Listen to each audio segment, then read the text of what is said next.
Bonjour à tous, voici la revue de presse du jour. Éveil Info ouvre avec un titre percutant, mauvais présage pour la présidentielle de 2026. Valentine Djenotin, ancien ministre, tire la sonnette d'alarme et évoque un climat politique inquiétant à l'approche des élections générales. Le journal se demande si ces avertissements sont prophétiques ou simplement alarmistes.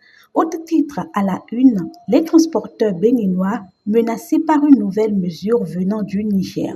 Le Grand Regard met en avant la présumée tentative de coup d'État déjouée. Karim Da Silva, figure historique de Porto-Novo, exprime son soutien au président Patrice Talon et souhaite qu'il reste encore 10 ans au pouvoir. Le journal évoque aussi le succès du handball béninois au niveau continental.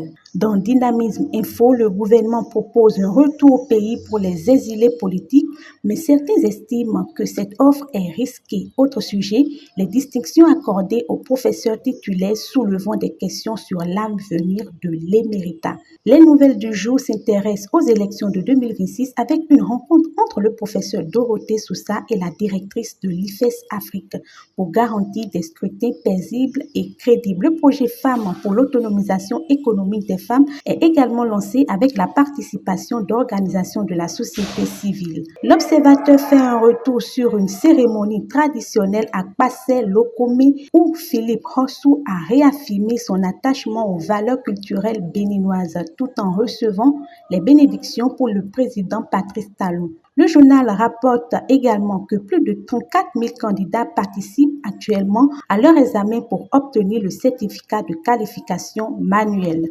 Le patrimoine annonce le retour imminent de Jean-Michel Hervé à Bimbola au Bénin après une absence. En parallèle, l'affaire de harcèlement numérique contre José Tonato se termine avec la condamnation de Romaric Boko à une amende.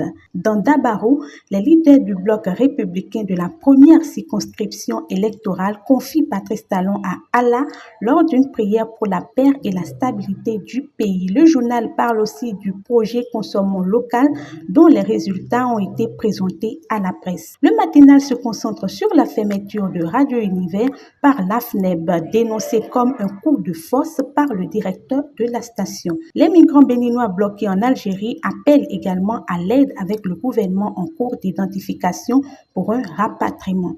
Dynamisme Info revient avec une autre présidentielle de 2026, transparence pour établir les rapports de force. Le journal note aussi l'adhésion du mouvement Endo au Parti des démocrates et annonce une grande libération prévue pour début novembre. Le Télégramme met l'accent sur la lutte contre la corruption avec les actions annoncées par Jacques Migan, un autre sujet marquant.